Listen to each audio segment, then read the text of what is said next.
Hey, we're out here today to try to do some testing on our boat. We're going to take this Triton 21 TRXS and try to make her faster.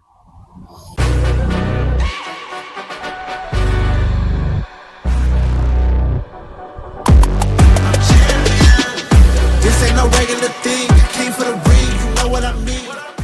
So what happened? Why are we working on the boat and trying to make her a little bit faster?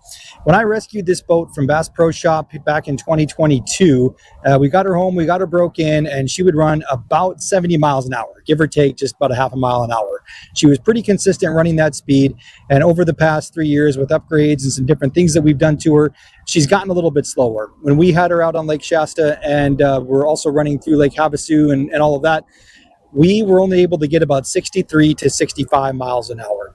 And that's from a couple different factors, some changes that have happened, but let's talk about what we can do to try to make this boat a little bit faster. The first and easiest thing is we can try to reduce the weight that we are having right here in front of the boat. And one of the easiest ways to do that is limit your tackle. I've already gone through the exercise of doing that, and I think that we've done a pretty good job of limiting what we have forward. The weight that we've got is more so in the back, and I've just got a few things. I've got about 16 to 18 rods in the rod locker, and I've got this front compartment here that has the tackle in it. It's got 3700s in there, and there's a few of them in there, but it's not too heavy of a load. This front compartment, it's kind of like the world's biggest day box. I only keep a few bags of soft plastics in there, and then the compartment over here, that one is really only for rain gear. I've got some life jackets in there, and some of the safety gear is in there too. We might be able to save a little bit of weight, but it's going to be pretty marginal for the most part. But one of the biggest things that we could change is right here, the Ultrex. It came with the boat. It's one of the heavier trolling motors that has spot lock, but if we wanted to, we could change that out for the power pull move. It would save us like 20 some pounds, which would be pretty significant. But unfortunately, when I told my wife about it and said, hey, this is a really easy way for us to make this boat lighter and quicker, and then told her the price, that kind of got nixed. So we're not going to be able to make that change. It'd be cool, but we're just not going to be able to do that to this particular boat. So that's the first way that we can make her faster.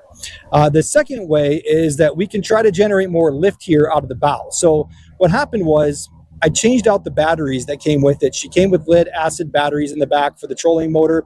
I ran those for about 1.5 years and then changed to lithiums. And you don't have to travel very far online to know that there's lots of people out there that have had trouble with lithium batteries. Once they added them, the boat seemed to get slower. It seems kind of counterintuitive. We reduced the weight that much. You would think that it would have a different impact on the speed. But my theory is that it just kind of changes the point at which we generate the bow rise on the boat. That moves further forward, which is creating more drag, which means that we're just going to go slower. So we have to try to counteract that. In this case, some of the posts online that I've seen, some people love it. Some people say don't ever do this to your boat. Mark Daniels Jr. actually has a video out there on it that talks about putting wedges on the motor to try to change the trim. And that's what we've done. We've added 5-degree wedges here to our 21 TRXS. So that is going to hopefully give us more bow lift, which is going to move our friction back and then make us faster. So that's been the goal. The third way, the most expensive way, is changing out the prop, tinkering with different ones, getting them worked, doing all kinds of different options with that.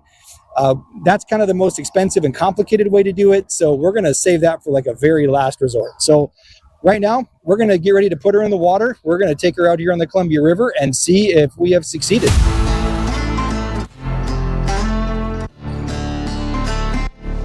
Got her in the water. We're idling out here. Just a couple things that we're definitely going to want to check. Number one, this boat had a really nice hole shot before when she's only running 64, 65 mile an hour. She was really quick out of the hole. So we're going to see how much that was going to be affected. I'm sure it's going to be lower just because of the fact that we put the 5-degree wedges in. So we really changed the angle of the motor. So we'll see how different that is. And then of course, the main reason we're doing it is the top speed. So we're going to take a look at that too. I'm going to see if I can do this safely with the GoPro to see if we can get some shots of the depth finder in here to be able to see the speed. I'm not sure if that's going to work or not, but we're going to give her a try.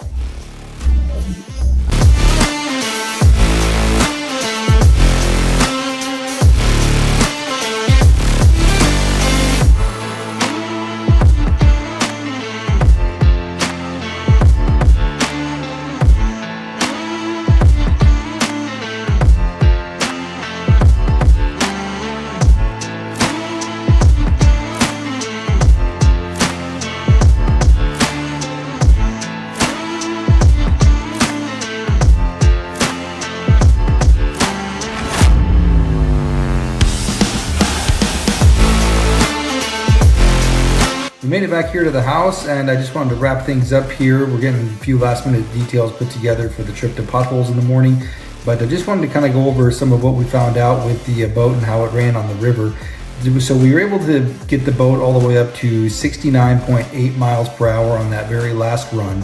And the interesting thing that came out from that was that I had the jack plate all the way in the down position.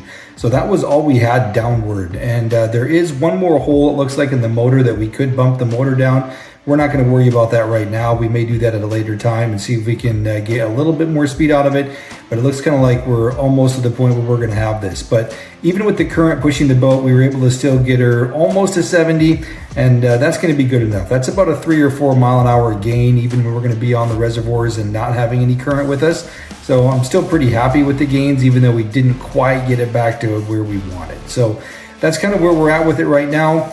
I couldn't get the camera to see the actual speeds for you. It was just a little too dangerous. It definitely changed the way that boat handles. There is definitely getting lift, and it definitely was something that we had to drive a little bit more. It was a lot like it was when we first bought the boat. So things are improving. We're getting that back to closer to where it was, and who knows, maybe I can still convince my wife to let me get that power pull move and take another 20 pounds off the front of that boat.